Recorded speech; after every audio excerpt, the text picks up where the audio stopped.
I'm Randy Stoecker, and I actually have this interesting position because I'm both a professor at UW-Madison and I am an extension faculty member for the Center for Community and Economic Development.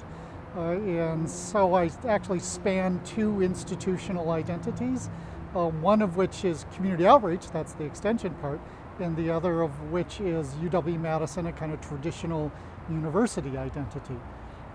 And so those two things kind of give me an interesting perspective on what it means to work with communities. One of my goals actually is always to leave people more confused than I found them. And so it is to deconstruct this idea of reciprocity, to deconstruct this idea of partnership, because it's always been defined from the higher ed institutional side. And so it has always been about, how do we structure partnerships that serve our students? And the research that I've been involved with shows that when we structure our partnerships to serve our students, our tendency is to ignore communities. And communities become the locus of the student learning rather than the focus of the community change. I try to do this the same way that we do a community process, which is that you work with the group to set a set of goals that they want to achieve in the workshop, and things that the issues they're facing, the things they care about. And so one of the interesting things that came up in that initial thing of setting goals was people wanting to define reciprocity and talk about what reciprocity meant. So we did a little mini workshop on, okay, so what does reciprocity mean? And then I said, well, but you have to define it from the community's perspective. And so that kind of gets people thinking about, well, what does reciprocity mean from their perspective? And what it does is it also shows how much, even when you stand in the community's shoes, reciprocity becomes a framework that fits the institution better than the community. So people start saying things like, well, the community wants to achieve something from the students that it's serving.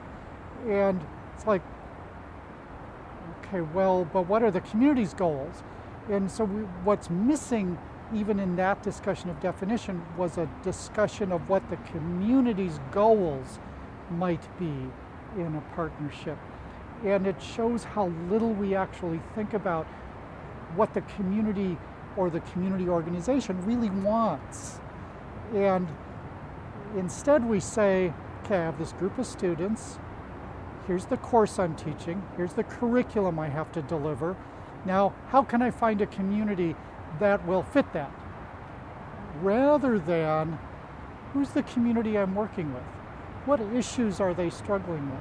What are they trying to accomplish? And how can I provide some connection and support on their terms for their goals? And so that's like the first thing, is making that problematic visible. And then the other thing is starting to talk about, well, okay, so what's the process of doing that? How do you start on the community's terms?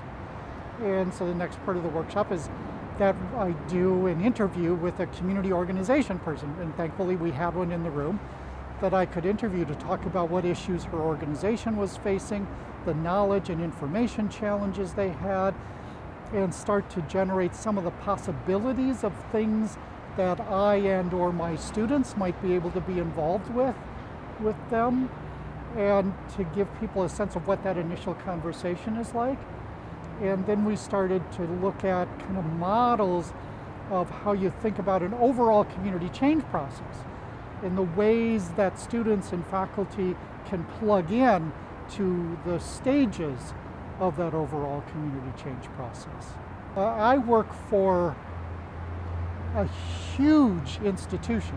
I mean, UW-Madison is sitting on such an enormous pile of money. I mean, I know our budget's been cut dramatically and we all feel really poor, but I am working with organizations, like one of them has a $67,000 a year budget. Okay, the idea of reciprocity goes right out the window when we're talking about an enormously funded institution and a tiny, tiny underfunded community organization. Reciprocity doesn't even it's two different universes that we're talking about. So my thing is, okay, how can I support the capacity of that community organization? That's the only question.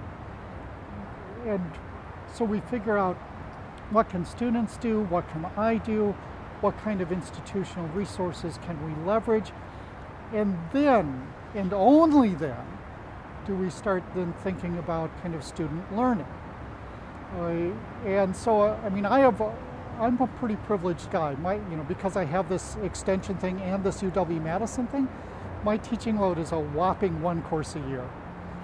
I've taught an overload every single year I've been there, because I can do better community projects if I engage students. But because I'm teaching an overload, I don't have to deliver a curriculum. All I have to do is get a bunch of students to sign up for a class, and then together we do this project with this organization. And so we build the class around the project rather than try and force fit an organization to an existing class.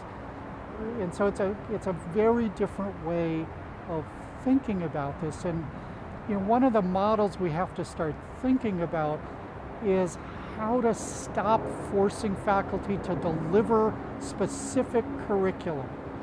If every institution allowed faculty to have a 1-course release to do a community project course, I mean every year or 2 years or 3 years or whatever, they'd still be able to teach the same number of students, but the course would no longer be constrained by disciplinary demands or curricular demands, and could instead actually be focused on stuff that communities actually wanted.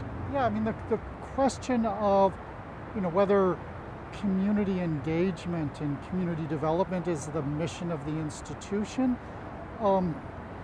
it seems to me that every institution exists to improve society.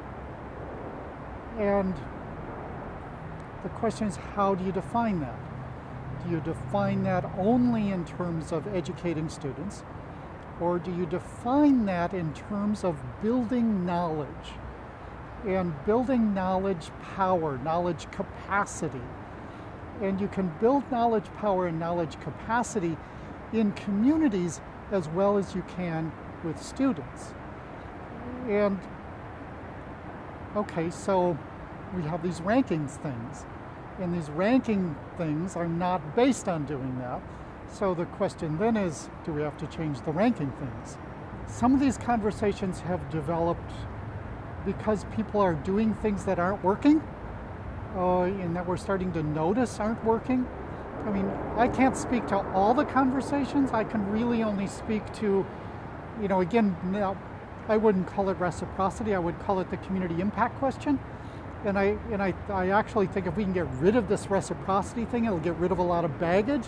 So when you say reciprocity, I will say community impact, to switch the kind of foundation of that conversation. And that's been coming up because we have a growing body of research that is showing that, in fact, communities are not benefiting from this relationship. And so now we've used that rhetoric. I mean, even though our purpose has always been to educate students by using communities, we've wrapped it in a rhetoric of community service. Well, we're seeing from the research that we're not getting those community outcomes. And so the reality is kind of forcing us to reflect. I mean, it's kind of an emperor has no clothes type of problem. And it's embarrassing being naked. So thankfully, I think an increasing number of institutions, and Campus Compact in particular, are starting to deal with that issue really honestly and are searching for a model. When we talk about how we measure community impact, I mean, the interesting thing is that we're talking about, well, how do we in higher education measure community impact? If we went to the community groups that measure impact, we could solve that problem. because they are constantly forced to think about their impact and their outcomes, and they're constantly forced to think about their measures for those things. And so if we stand in and with those communities, then the question of how we measure becomes a lot easier, because what the community wants, for example, is less crime. Okay, well, how does the community measure less crime? It's actually fairly easy to measure less crime. It's fairly hard to make less crime, but pretty easy to measure. And so it's not as difficult a problem as we think it is. And it seems difficult because we're again stuck in the institutional way of thinking rather than in a community way of thinking.